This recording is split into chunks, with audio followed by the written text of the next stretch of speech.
Could you hear me talking about you? I heard you. It was fun. You're so amazing. You think so fast. Your mind works so fast. I don't know how I can't keep up with you, Sam. Well, part of it is, Brian, is I feel like everyone has such a freaking short attention span that if they're going to watch me for 5 seconds, I want to get every freaking word I can in for those 5 seconds. You get a lot of words in 5 seconds. I don't know if it's the right deal, but I've been doing it. It seems to work okay. I've been doing it, so. It's working awesome. So anyways, all right, we just went live here. Doesn't show anybody quite on yet, so we'll give it a couple seconds. We're going to let people know where they're from once they get on here. We are on YouTube here. So awesome. So how are you doing this evening, Brian?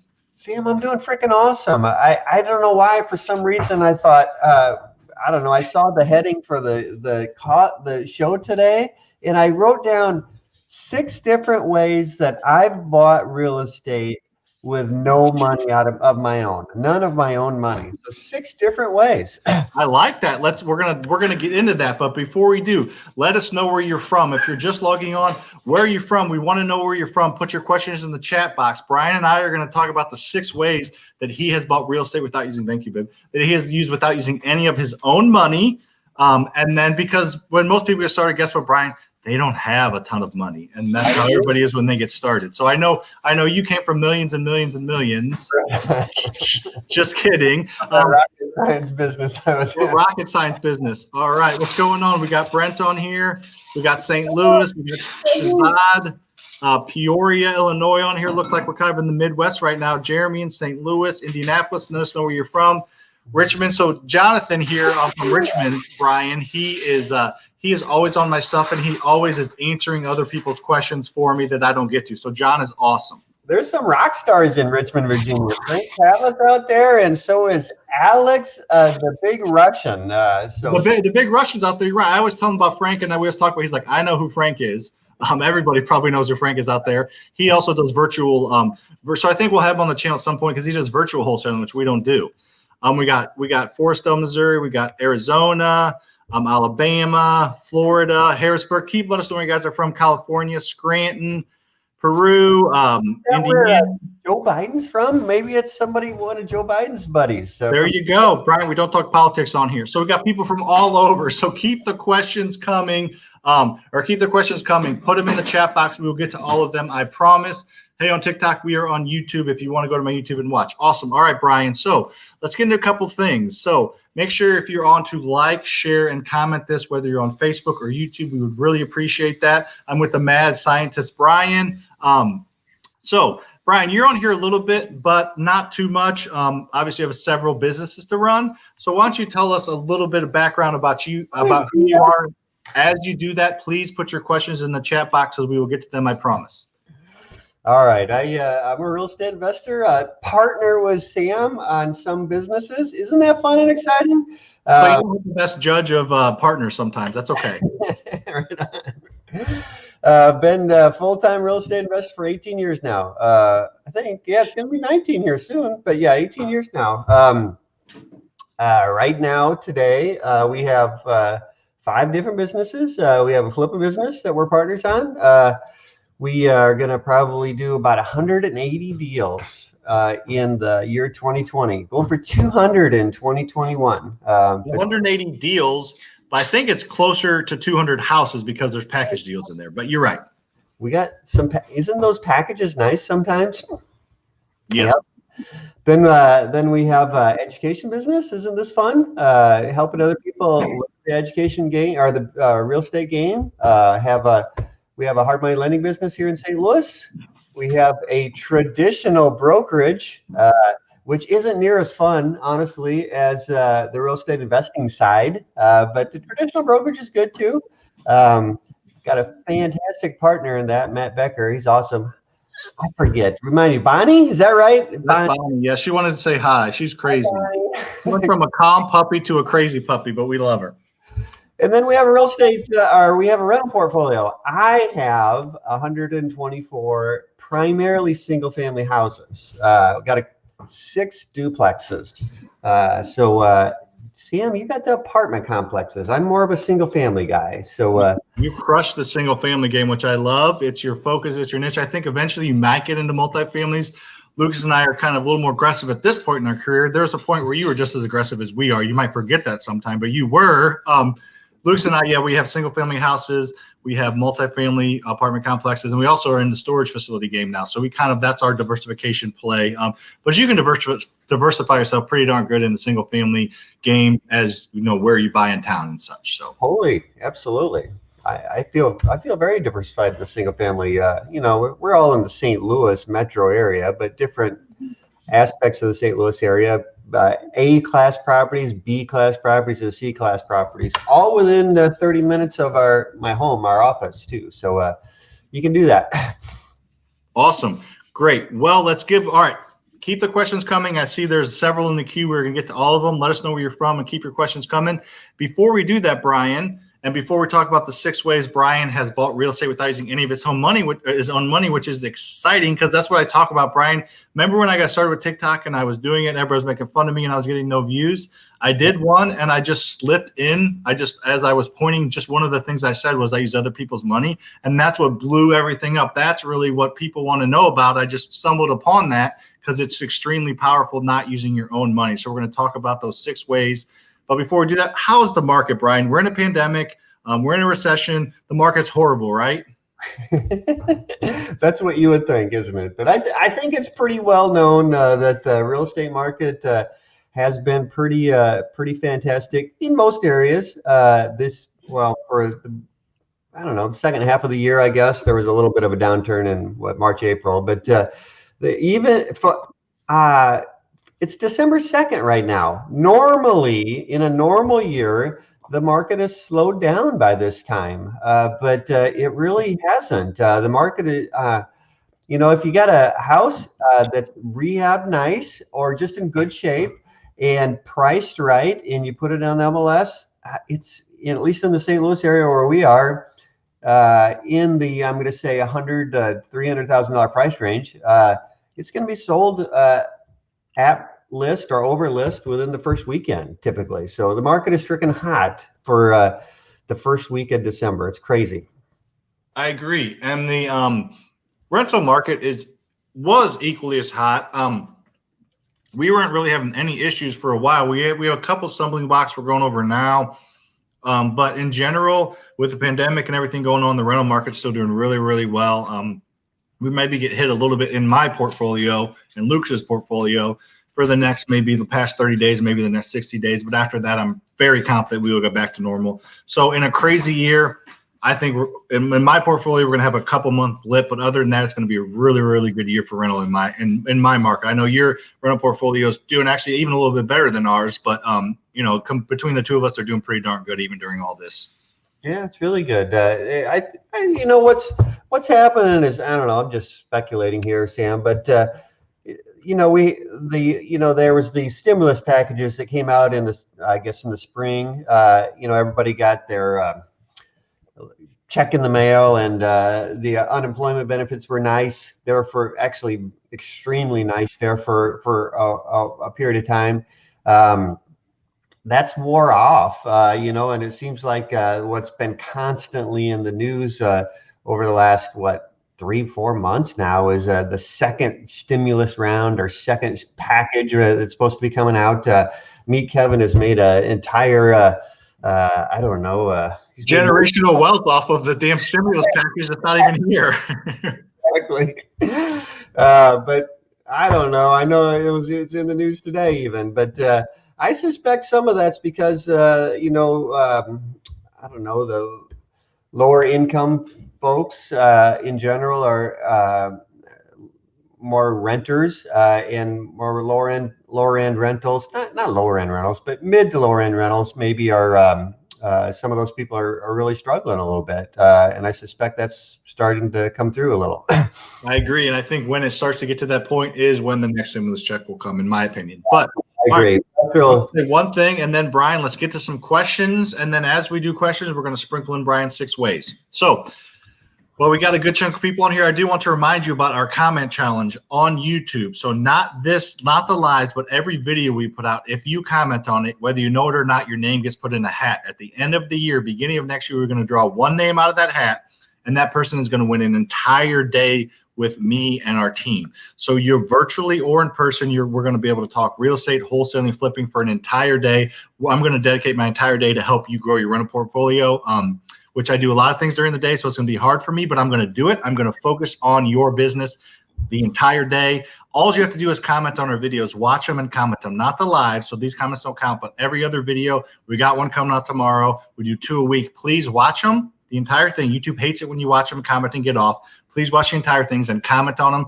And whether you know it or not, your name's in a hat and you could win a day that could, I mean, it might not, but it has potential to change your life for the better for sure. That day we can help you, I promise. It's an incredible benefit you're doing there, Sam. Thank you. Appreciate that. So make sure to comment on all the videos. So let's get to some questions while I'm getting there. Bryan, what's the first way that you bought? Also, I see a like on Facebook. Make sure to like us there. I know we're usually on YouTube, but that's okay. What's the first way that you bought real estate, or the number one way you want to talk about without using any of your own money? I got that you asked what is the first way I did it. What's your number one on your list? I guess is fine. Whichever you got your list there. I got my list in different order, but so let's go with the list of your order, Bryan. My order. So one way that I bought houses without any of my own money and made a good chunk of change is by wholesaling a house through an assignment. Super easy. I say it's easy. The process is easy. You got to get a good deal on a property though, which that is not that hard once you educate yourself on how to do it.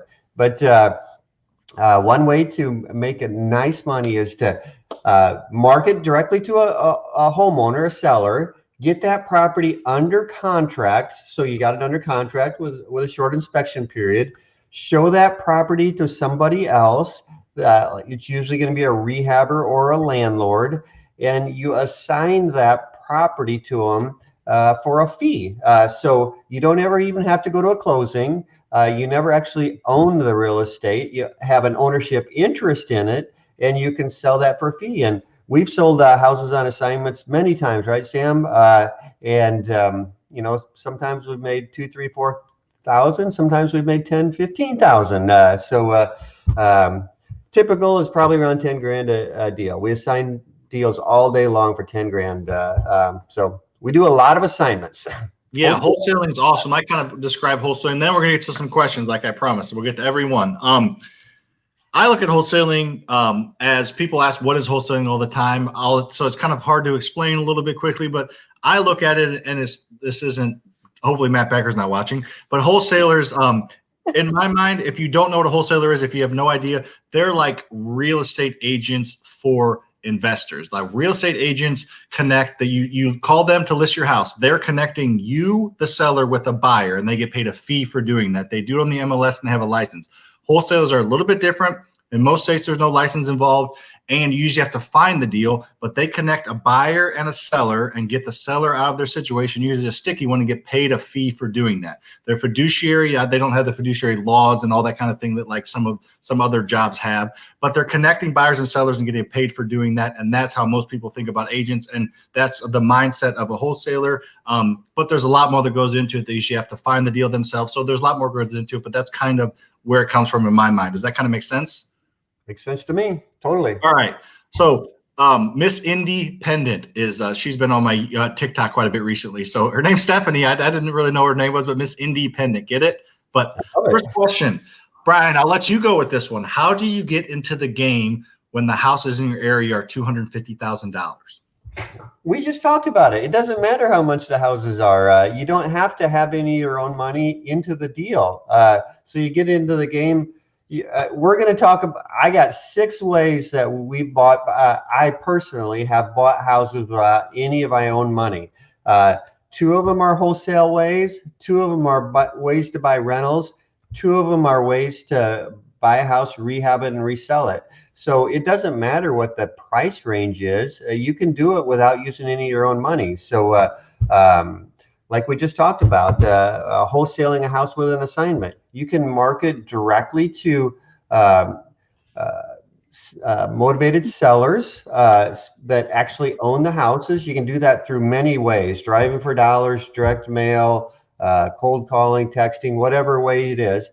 Get a house under contract at a good deal, a good enough deal that you can sell that house to maybe a rehabber in your area or a landlord in your area. and make a fee by doing that, just like we talked about with wholesaling. And we're going to talk about 5 other ways here in a minute too, so stick around.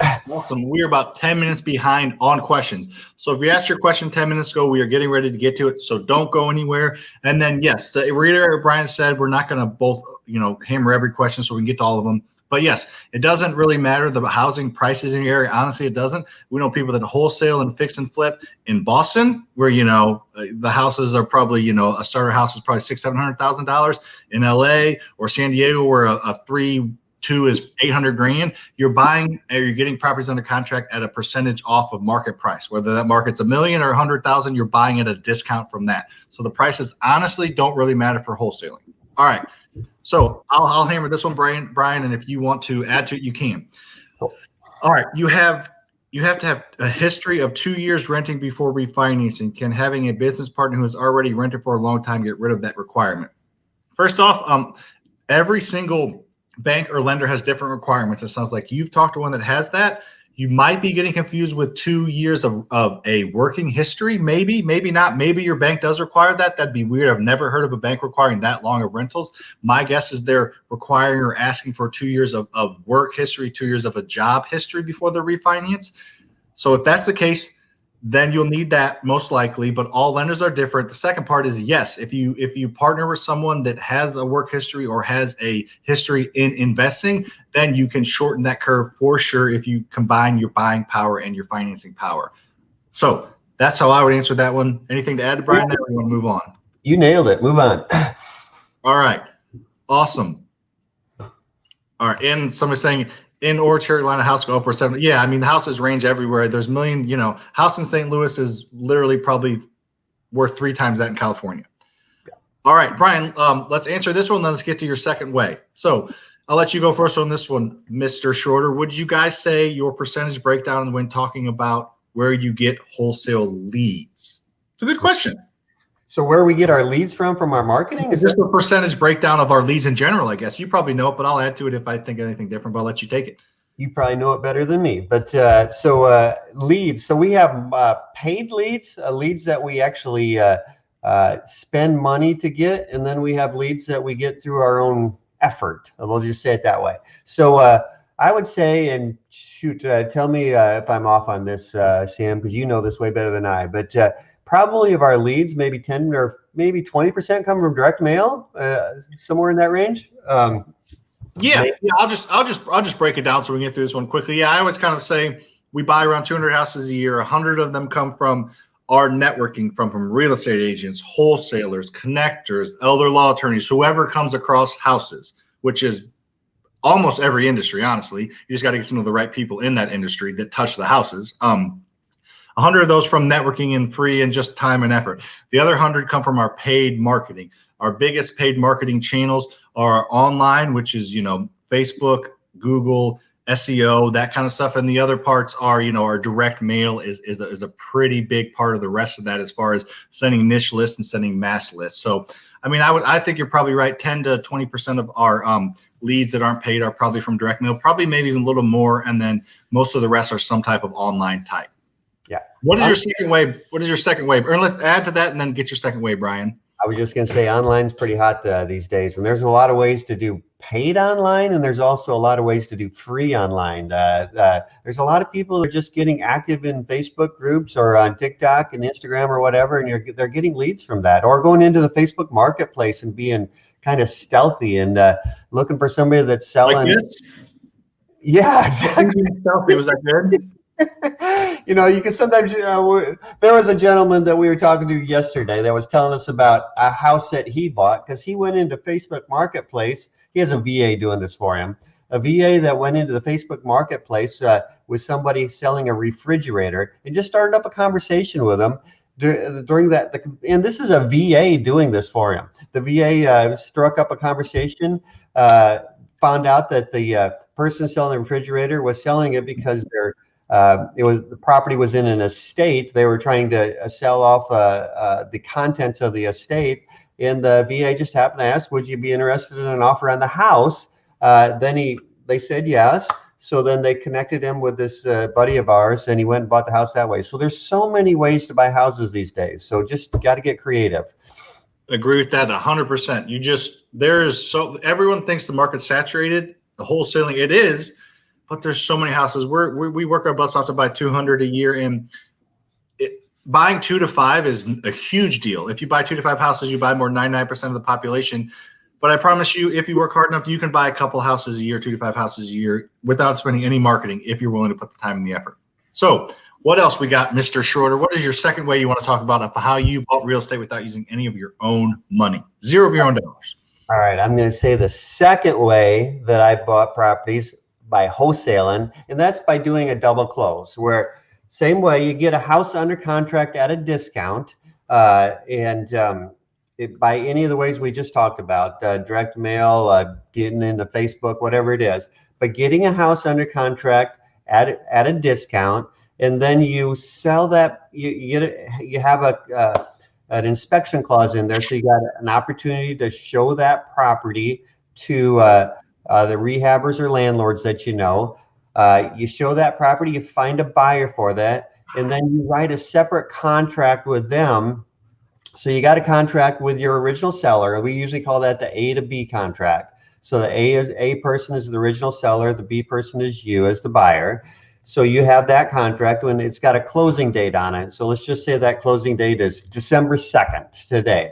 Then you have another contract, so a separate contract that is selling that exact same house on the exact same day from you, the wholesaler, to your rehabber buddy that's buying it at a higher price. So let's just say you're buying it for $100,000 and you're selling it to your rehabber buddy for $110,000. And both those transactions are taking place on the same date, today, December 10th. So the original one, the original A to B transaction happens maybe at 10 o'clock in the morning, and at 11 o'clock in the morning, you sell it from B to C. The title company's typically not going to require you to bring any money into that transaction because it's closing on the same day, and you can use the end buyer, the rehabber that's buying it from you, their money to fund the whole deal, and you get paid the difference between what you bought it for and what you sold it for, minus some title company fees. So a title company in Missouri, we don't. Title company, there's not a lot of, there's no what do you call those fees when you not sure what I'm trying to say there, but there's no, relatively inexpensive. It's going to cost us about $1,000 to do that, maybe $800 to do that here in Missouri. Some other states are a little higher than that. So if you're going to make 10 grand, maybe you're going to make 9 grand instead. So I prefer an assignment, but sometimes it's better to do a double close because some end user buyers, they don't like to see you making too much money. So it's more, it's less transparent how much money you're making if you do the double close versus the assignment. Some people don't have that mindset of abundance like we do, Brian. So that is an awesome way. It's just another type of wholesaling. I love it. Great. Let's get to some questions. Michael, do you offer mentorship? See, that's like the word that's out there. That's kind of the word, you know what I mean? But no, we don't. Just kidding. Yes, we do. So we have several things that we offer. If you guys want to know more about that, I like to give a ton away for free. We like to provide as much free knowledge. Brian, you don't know this, Brian, I've had 3 people in the past 2 weeks contact me on Instagram saying they have made tens of thousands of dollars by watching our YouTube and implementing the strategies we tell them to implement. Literally, all 3 of them use the words tens of thousands. I should probably screenshot those and use those somewhere, but people are using our YouTube and making a ton of money. So we have that free mentorship virtually. We also have a mastermind that we do virtually, and we have a live rental academy that we teach everything we know about growing that $25 million rental portfolio. Brian, Lucas, and myself teach everything. We don't hold anything back. There's no upsell. It's the big shebang, and it's not near as much as you think it's going to be. If you want to know more about either of those things, send me a message on Instagram. I will send you the information, or go to the thing scrolling across the bottom, freerentalwebinar.com. So let's get to some questions. Bryan, why don't you answer? We both do this one. I'll try to go first. I'll do it quickly. How did you get started? So I got started like I suggest every one of you getting started. I got started with a full-time job. I had a full-time job outside of real estate. I'm not as crazy as Bryan. I didn't just quit. He's a crazy man. I had a full-time job that provided me security. It provided me bankability, and it was a fallback that I could tap into if I needed to. And Lucas and I started growing a rental portfolio, making connections, making strategic partnerships, and making our way in the real estate game to where we got to the point where we thought we could quit our full-time jobs, go full-time into real estate. We also had a crazy man that wears Nike hats we could partner with in that full-time job so we could be in real estate. But we were able to slowly, or really not that slowly, but in my opinion, slowly, but not that slowly, build our real estate to where we were able to quit our full-time jobs and be our own boss. It was a beautiful thing. Go ahead, Bryan. Sam, I'm going to work into number 3 on my list to buy houses without any money into the answer to this, because I don't know if I've ever told you this before, Sam, but when I have an aerospace engineering degree. I used to work rocket scientist. I hated it, so I got out of that gig. I saw a late night infomercial by Carlton Sheets. Kind of got me intrigued about real estate investing. So I knew I wanted to become a real estate investor, but I didn't, I didn't know how to make enough money at it to do it. So I became a real estate appraiser as a full-time job, and I started doing some investing on the side. The first deal I ever did, actually, maybe it was the second deal I ever did, but it was one of the first deals I ever did. I had an uncle that was interested in real estate investing, and he had money. I didn't have any money at the time, but I had, let's say I had ambition and was willing to put in a lot of sweat equity and stuff. So I found a deal. Actually, it was just out of the MLS. It was a house that was a bank foreclosure. We bought that house at a pretty good discount. I partnered with my uncle that had money. We used his money to buy the house. We essentially bought it together where the two of us owned it. My contribution was finding the deal and doing some of the work myself and hiring some of the contractors to do the work. So general contracting it. And then once the work was done, we listed it for sale on MLS with a real estate agent and sold the property, and we split profits. He got a fantastic deal because all he had to do was like write a check, and he got half the profits. I worked my ass off for like 3 months on that deal. But hey, I learned a lot, and anyway, it kind of got me further along. So that's how one of the ways that I got into the business and how I moved along, educating ourselves without taking a lot of risks because we paid cash for it with my uncle's with his money. So using private lenders, using other people's money to invest in real estate, which is a great point. I mean, I use private lenders to buy apartment complexes. I use private lenders to buy storage facilities. I mean, there's so much flexibility you have with those private lenders. Hard money lenders are incredible. If you can't find a private lender right off the bat, which not everyone can, you can find a hard money lender, I promise. So that's, there's options out there for sure. How long does it take on average to rent a house after listing? I would say 10 months out of the year, or at least recently, in my experience, the past 5 years, and 10 months out of the year, it usually takes 1 to 3 weeks. If you get into this time now, which I do this, I don't even know if it's smart or stupid, but when I was handling this part of the business, I tried to have every lease either end in October or January. So I either did like 15-month leases, instead of 12-month leases, because ending a lease at the end of October or the end of November just kind of stinks. It's harder to rent right now. You can still do it. We're still renting, but it's a little bit harder with the holidays. So it usually is extremely easy to rent a property if you do it how we do it, the Burr Method, the Burr strategy. They're newly rehabbed properties. They're one of the nicer ones on the market, and we try to save market rent with our rental price. So usually not very long for a very good tenant. Sometimes there's outliers, but in general, I'd say 80% of our properties rent within 10 to 15 days. You agree, Bryan? Yeah, totally. Yeah, I would say on average 2 weeks, but yep. 10 to 15 days, we were pretty much the same. Yep. All right, I'll let you hit this one first if you want, Bryan. You said the market is hot. What areas? This is a great question. A, B, C, D, or Section 8. What type of the market is hot? All right. So this looks like he's kind of throwing in rental type terms. So I'm going to answer it in the rental world and the regular world. So in the rental world, I would say A and B type properties, maybe even C plus type properties, are renting really well because there's a lot of qualified renters out there still. I would say the rental market's still pretty hot in the nicer quality stuff. So I would say A minus to C plus. The D areas, I think some people are struggling in the lower C and D areas as far as being able to have market rent type good renters available. So if you're renting properties today, make sure you're screening really well because and there's lots of good tools out there to screen tenants really well. So make sure you're following a process and you're screening tenants really well, not just taking whatever comes along. If you're doing Section 8, I don't personally do Section 8, but we got some friends that do.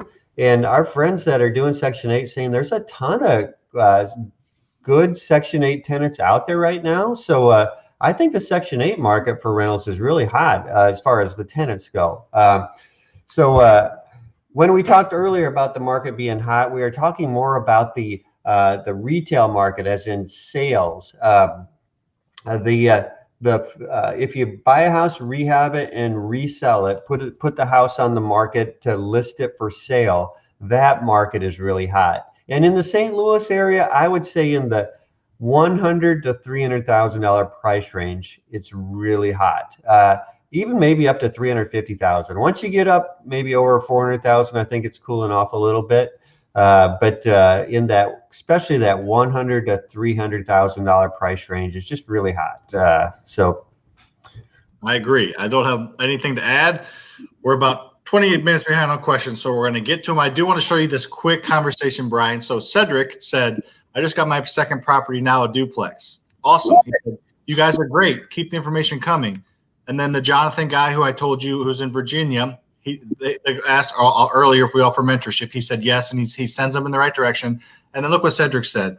You definitely took some of the worries out and helped me make my first purchase a couple months ago. So that's kind of cool. What we're doing and what we're helping is helping people get their first deals. And once they get a taste of it and do it well, there's nothing better, right? So that's kind of cool. Thanks for sharing, Cedric. That's super cool. And Sam, you are doing a service to people. You're a great. I try. I think we probably answered this one. So I'm going to answer it quickly so we can move on because this was 20 minutes ago. This question was asked. What's the difference between wholesaling and buying to assign it? So that wholesaling is either buying and assigning it or buying and closing. It's the same thing. There's kind of two types of wholesaling mainly. One of them is assigning it. You get it under contract and you sell that contract to somebody else and you're just done. You get a check at closing, you're done. The other one is when you double close, you close on it at the same time. You buy it and sell at the same time. You have to close on it for a short period of time. So there is some fees involved. They're pretty similar. Just one of them, you don't have to pay anything on. We use both all the time. So I don't want to go into too much more of that. But that's kind of it. All right. Cedric, the man who we helped out, says, my local banks offer 15-year ARM. Where do you think I could find 30-year fixed mortgages? I'll hit that a little bit. 15-year ARMs is incredible. Most of our banks are 3-year ARMs in St. Louis, and they're great banks to work with. Luke's and I were able to negotiate a 10-year ARM, which I think I told Bryan that, and his jaw kind of almost hit the floor. That's crazy, right? Yeah, that's awesome. So 15-year ARM is incredible. The only way you're going to find 30-year fixed, and from what I know, Bryan, you can hit on it quickly, then move on, is either just doing them in your personal name, or there might be some national type lenders that they offered it before COVID. I think they're starting to come back a little bit. That they are offering that potentially. It's kind of a thing that started to kind of get momentum, and then that happened, and then I think it's coming back. Do you have anything to add to that? But yeah, I'll give you a name. There's a company out of Baltimore. I'm friends with the owner, and they are doing it right now. It's Dominion Financial. So look up Dominion Financial out of Baltimore. They are doing 30-year fixed rate mortgages. It's basically a hedge fund. So you can do that in your business name. So check it out. And they're doing it at 4.5% right now. That's the interest rate that they're offering right now. So awesome. Giving away as much as we can. Look at Jonathan on here. Bryan, just last thing, I'm pimping Jonathan out, but he's answering questions on TikTok up there, and he's answering questions over here. He's all over the place. I love it. All right. So Osman, good sir, nice to meet you. Where do you get our contracts from? So we get our contracts are, I get asked this question. That's why I'm coming out with it literally probably 10 to 15 times a day. Our contracts, we use our local board of realtors certified contracts because we're all realtors. We have a brokerage. We non-broker most of them. We write that on them, but they're local St. Louis. They will not work where you are from, or I don't think they probably will. Or you get a stinky eye if you try to use them. There are 1 or 2 pages ones that people use. You can find them on Google, look them up, or talk to other local real estate investors in your market, which you'll meet at those meetups and those Facebook groups. But I actually am coming out with a wholesale type starter pack, and in there will be a contract that is written simply with me explaining each line of the contract on a video so you understand it and you can understand it enough to tell it to a seller confidently. So we are coming out with a FasterFreedom wholesale contract that will be available. I don't want to overpromise, but I would say in the next 1 to 3 months we will have something out there that can hopefully help you guys, because that's a good starter point. As you get going with that, you might be want to tap into more of our stuff. So we'll say about that. All right, Bryan, I'll let you handle this one if you would like to, and then maybe get into your number 4 if you don't mind. My dog's whining at the door, so I'm gonna let her out. But can you explain the whole refi process for the Burr? Yeah, this is the process. This is the part of it, Bryan. I'll let you explain it, and I'll add on if I need to. This is the part that trips most people up, is this refinance stage, and I understand that part of the R. So if you want to talk about that, and then maybe get into your number 4 if you don't mind, good sir. Sure. All right. So the Burr method, for anybody that doesn't understand it, is buy a house at a discount, rehab that house, get it into rent-ready condition, rent the house. At this point of the time, you've bought a house, you've rehabbed it, and you've rented it out to an awesome tenant. The next R is refinance. So by this point, you already own the house. It's in your name. It's in great shape. And you have it rented out. So at that point, you go to a lender.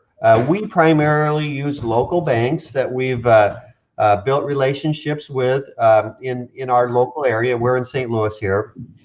So I'll talk through that first. You go to the local bank. So how do you find a local bank?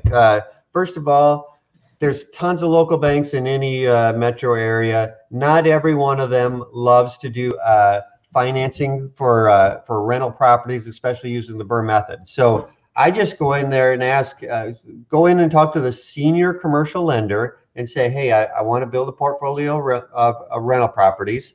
Do you guys like to finance single family rentals or small apartment buildings, whatever you're trying to do the Burr method on?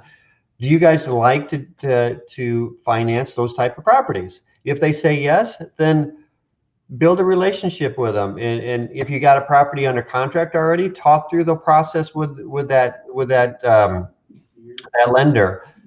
Those banks are in business to lend money to you, so they're looking for you just as much as you're looking for them. If you go in and talk to that senior lender at that local bank and they say they don't finance single family rentals, go to a different bank. It's not worth trying to even talk to them about it. So the process is, you've already bought the house, and you probably, when you bought it, you probably used either a private lender or a hard money lender, or cash or a line of credit if you got it. You've rehabbed it, you got it rented out. So the bank loves an asset like that. So you find the local banker that's willing to do that. They're going to ask you for some of your financials, recent tax returns, bank statements, that type of stuff. It's not near as complicated as, buying a house with a mortgage broker, but they're going to ask you for some paperwork. And you got to be able to show that you have income from your job or from your business. And you also have to have a decent credit report. So probably 650 or above would be a credit score that you would have to have. So as long as you have that, you're in good shape. That banker is going to send out a real estate appraiser to value the house. So that appraiser will go out and look at your house. They'll come up with a value for whatever that property is worth. Say it's worth 150,000.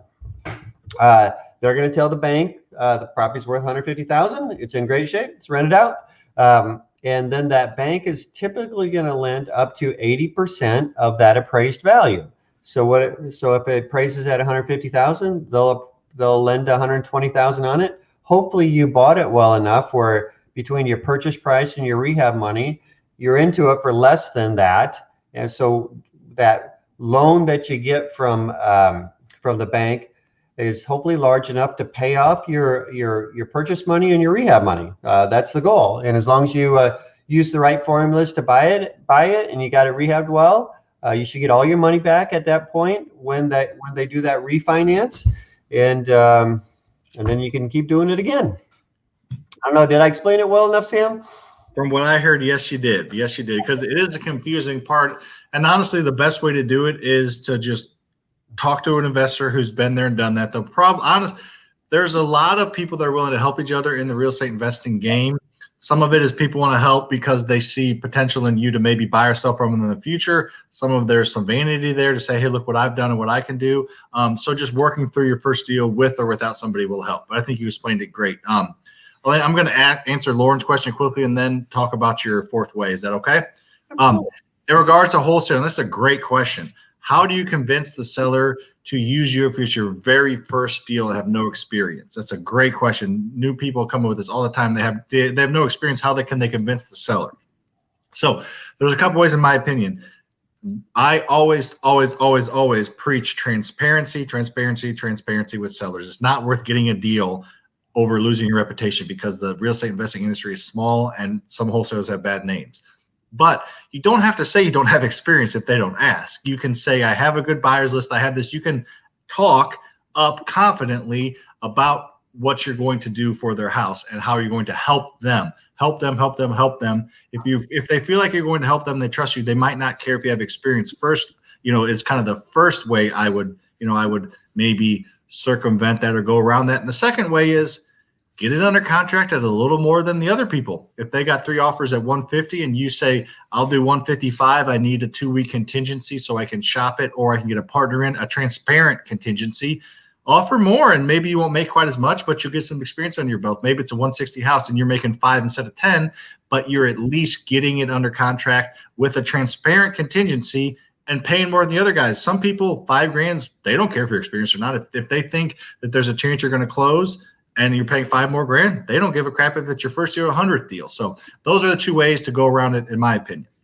Yeah, and I would just add, I don't like to use the word convince because all you want to do is just have the attitude of you're trying to help that seller. You want that. Most motivated sellers are scared. They're worried. They don't know what to do. You're just essentially helping them to get that house sold.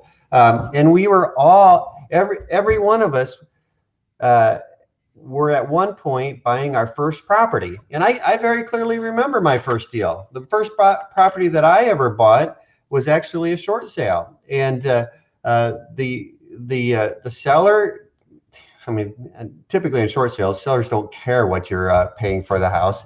Now the lender does, but the lender kind of walked me through the whole process. And it was fine. You're just a problem solver. So if you go into with the attitude of you're helping and you're solving problems, you'll do fine. I agree. I feel like we crushed that one, Brian. I feel like I loaded the bases and you just hit it out of the park. Nice. We got a couple comments on here. Then I do want to get to your fourth way. Can we submit our interest for mentorship here? Hit me up on Instagram, FasterFreedom, YouTube, TikTok, Instagram, all the same name, FasterFreedom. I'm focusing on those platforms. I don't want to do all the other LinkedIn, Twitter, all that stuff right now. So TikTok, YouTube, Instagram, FasterFreedom. Contact me. I will contact you back, I promise. And then Michael says he bought the Carlton Sheets program as well. Great program. Michael, you're good, man. Good for you. All right. Why don't you talk a little bit about your fourth way, and then we'll get to a couple more questions. We are about 15 minutes behind on questions, so we are catching up. We will get to them. All right, we've already talked about 2 ways to buy wholesale properties with no money down. We talked about 1 way to buy a fix and flip property with no money down. So I'm going to give my second way to buy a fix and flip property with no money down, and then we're going to go to rentals. So second way is to use a private lender. And honestly, we've done this hundreds of times. This is what we do today. We don't use our own money to buy our houses that we're going to buy, rehab, and resell. We don't use any of our own money. So even to this day, like we bought a house like 2 days ago. We didn't use our own money. We used a private lender's money. So you just got to let other people know what you're doing. Usually you want to start off with family or friends or, people that, you have a connection with of some sort. Let them know that you're a real estate investor and you're always looking for other people's money to use to keep their money busy and keep it working and help you to buy houses and rehab them. So that's how we started out. Now we have a pretty good group of private lenders that we use on a regular basis. Anyway, when we get a house under contract at a discount through one of our marketing methods, we'll send an email out to our private lenders saying, hey, we got this deal. It's closing in 2 weeks. Do you want to have interest in funding it? These days, they almost always say yes. Let's just shoot you back an email saying, yeah, I'm in for this one. What we pay our private lenders is 8% interest while it's working. So it's not 8% of the whole deal. It's 8% interest annualized. And we borrow 100% of the purchase price and 100% of the rehab up front. Now we do, they are essentially a bank. We sign a promissory note that we're going to pay them back and we're going to pay interest.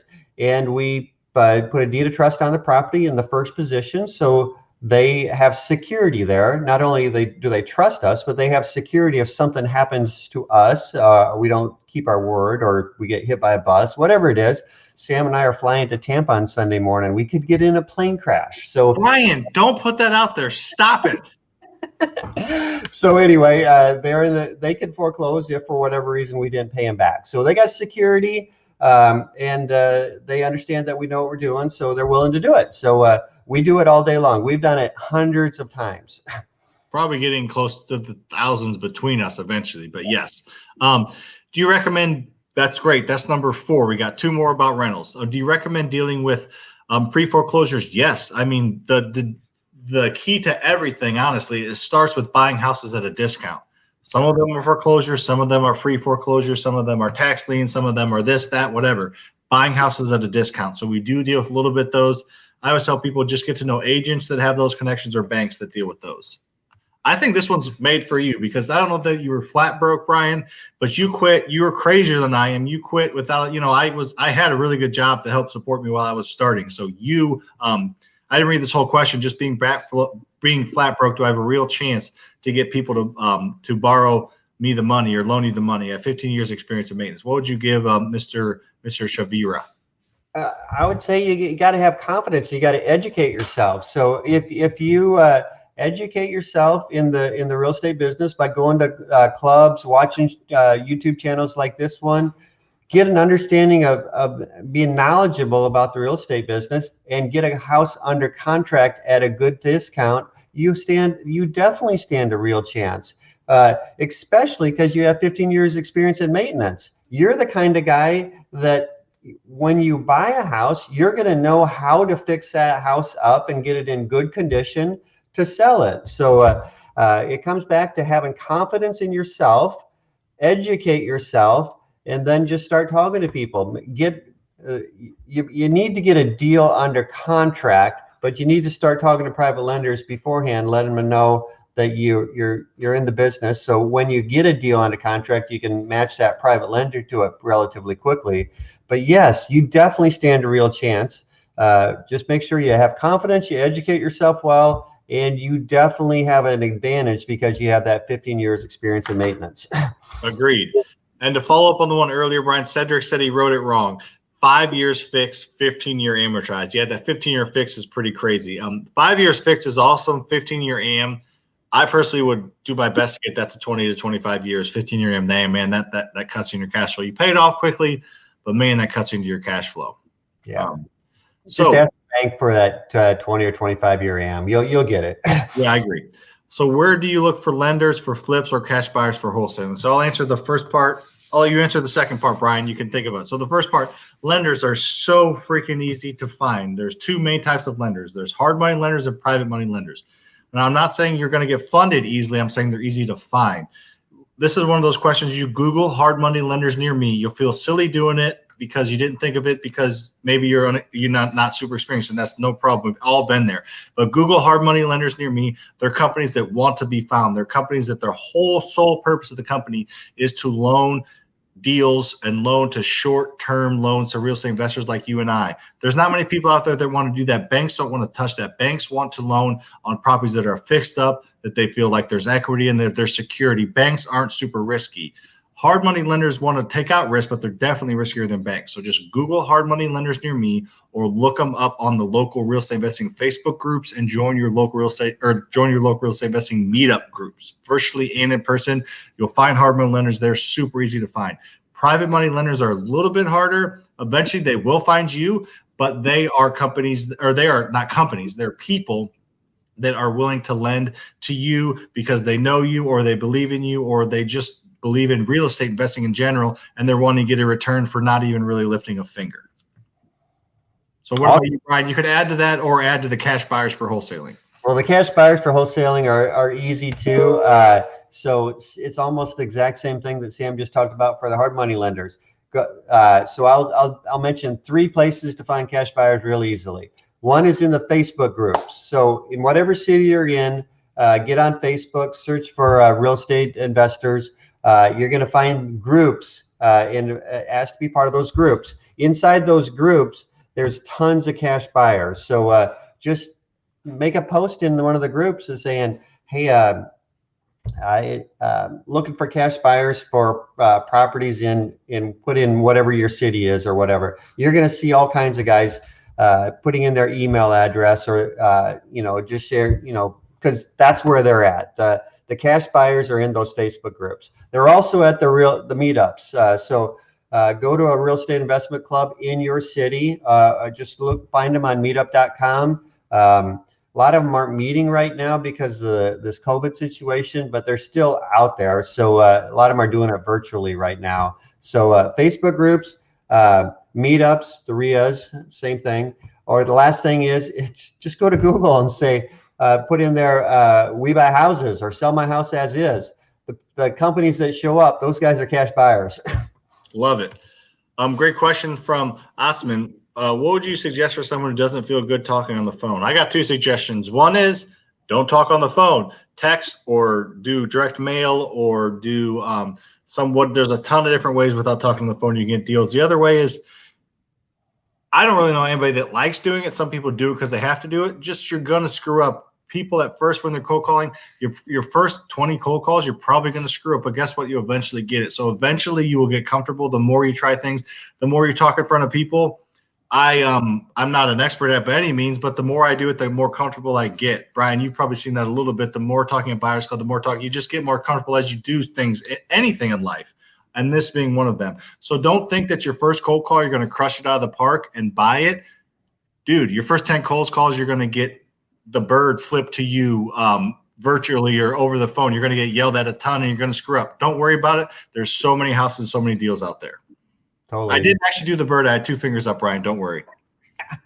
And Sam is a guy that's bought tons of houses just texting. I was the one that was talking on the phone. I'd always call my people and say, well, just text them. And you buy houses texting. So you can do it either way. Yeah, I bought several houses when I started, Brian. You're like, you bought that from texting? I was like, yeah, I never actually talked. You're like, what? I was like, yeah, that's how some people like to communicate. I don't mind doing either. But some people feel much more comfortable thinking about a response and texting it back to you. It was honestly mainly for the sellers is why I did it, but that's just kind of knowing your audience. So yeah, there's emails, and there's so many different ways to buy houses. Cool. Let's get to some other questions. Brian, why don't you get to your 5th way while I pick out a couple questions, because we're getting caught up. We're about 10 minutes behind now, but we're not going to talk all night. So why don't you go over number 5, and then we'll ask some questions, then do number 6. All right. Number 5 is buy rentals using the Burr Method. So we've talked about the Burr Method tons. It's simple. You don't have to use any of your own money to buy. I have a portfolio of 124 houses right now. I didn't use any of my own money to buy those houses. So you use somebody else's money, either a private lender or a hard money lender, to buy the house on the front end and to pay for the rehab. So that's the money you use on the front end when you buy it at a discount. Then you rehab that house using your private lender or your hard money lender's money. Then you rent that house out. Then you refinance it. If you bought it good enough on the front end, which if you follow the right formulas, you'll do fine. Follow our stuff. You'll just buy it right every time. I'm kidding. Sorry. Absolutely. Keep going. When you refinance that house, you're going to be able to pay off your private lender, your hard money lender, get all your money back, and do it again. So I did it 124 times. Sam's done it a whole bunch of times on both single families, duplexes, and apartment complexes. So it's doable. We've done it many times. I love it. That's my favorite. Everyone asks me what my favorite type of investing. I like them all. And it's always, what is your long-term goal, right? Is your long-term, well, actually, it's about your long-term goal. I thought of this today, Brian, when I was answering your question. I get a chance to answer all these questions hundreds of times, so you're doing awesome. But what you should do is about your long-term goals and your short-term cash situation. Yeah. So if you need cash now, then flip or wholesale. If you need cash now, if you don't really need cash now, and if you don't, your long-term goals, you don't care about fix and flip and wholesale. But if your long-term goals is rentals and you have cash, then do rentals now. Your first deal does not have to be a wholesale or flip. Your first deal can be a rental. So you just need to look at your long-term goals and your short-term cash position to make that decision on your first few deals. Well said. Eventually, I'll have every question answered well, because I didn't answer that question that well probably the first 50 times I was asked it, but I'm starting to feel like I think about them and are able to answer them. So we are getting caught up on questions, so we'll answer a couple, then we are going to get to your 6th way, so don't go anywhere. Okay. Well, you're not going anywhere, Brian. I'm talking to everybody else. If you just got left, that'd be kind of weird, but I guess we'd figure it out. What is your advice for a 20-year-old that wants to get into wholesaling? So I'll take this one if you don't mind, Brian. You can add to it. So my advice is you need 2 things, whether you're 20 or 40, you need 2 things if you want to invest in real estate or get into any industry, any market, anything. You need connections and you need knowledge. I got to move over here. You need connections and you need knowledge. You need both of those things to get started. Here's what you do. If you want the connections part, join your local real estate investing Facebook groups and your local real estate investing meetups. That's a good way to connect virtually. There's lots of meetings in person. They're not really being advertised right now. They may or may not be going on, but they will be going on next year at some point. So to get those connections and start that networking, join your local real estate investing Facebook groups and meetups.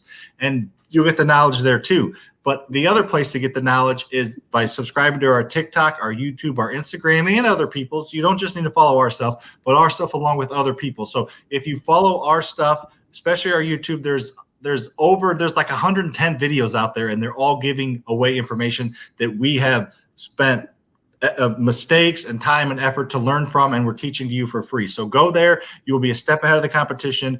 If you follow our YouTube, TikTok, Instagram, and join your local clubs, you will be a step ahead of the competition. You won't be a millionaire tomorrow, but you can be on that path to doing that just by doing those 2 simple things and just start to get the engine rolling.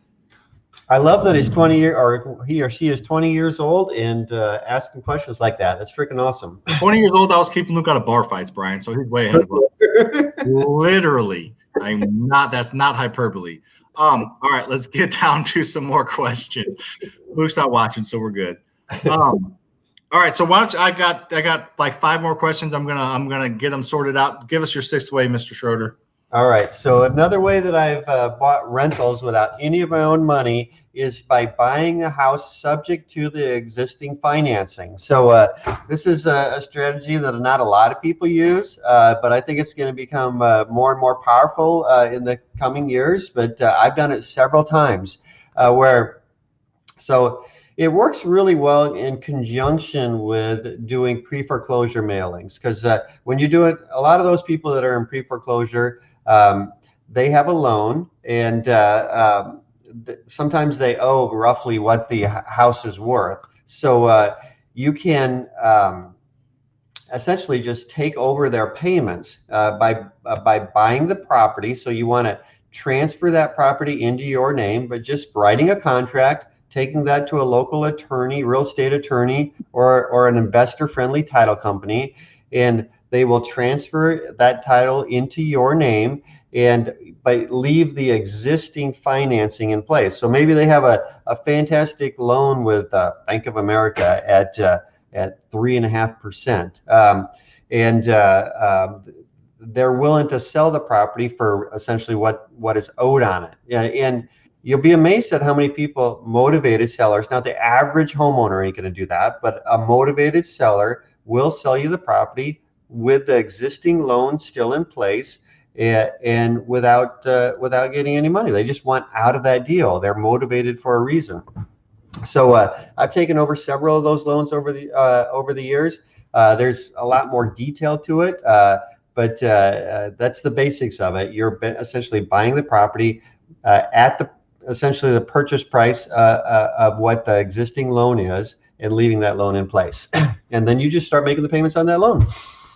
I 100%. That's a great way. I haven't done it, but I'm sure in the next couple of years, Luke and I will do it for sure. So that's a great way that I think will be pertinent in the near future. So great. Let's get to a couple more questions. We are sitting an hour, so it's a long time. When you first started out, do you have to rent out for 2 years, or can you flip right after you have? You do not have. I don't know anywhere you have to wait 2 years. The 2-year thing may be coming from, if you own your primary residence for 2 years, you don't have to pay taxes up to $250 or $500 if you're married. That may be where that's originating from. But I don't know anything that makes you wait 2 years. Like, the most I've ever heard seasoning is 6 months, and that's for some banks that just want that, and some banks that sell on the Fannie Freddie, the secondary market. So yeah, you should be able to flip right away and don't have to at any times. If you're doing the rentals, it might be a little bit different. So that is for sure. So Mr. Schroeder, any last words of wisdom for our people? Last words of wisdom. I'm a lover of freedom and happiness, doing what you enjoy. So if you got a burning desire to get in the real estate investment business, do it. It's a great business. You can create a lot of freedom in your life, and you can create a lot of wealth over time. So I created freedom by leaving my 9-to-5 job, flipping, buying, rehabbing, and reselling. I don't know. We did basically about one a month, but I had a business partner at the time. So living on that income and building up a portfolio of rentals over time. It's a great strategy. I agree. I think to just kind of piggyback off that is, just people say, should I wait till next year? What if the market keeps going? I know super smart people that say it's going to do this, and super smart people that say it's going to do that.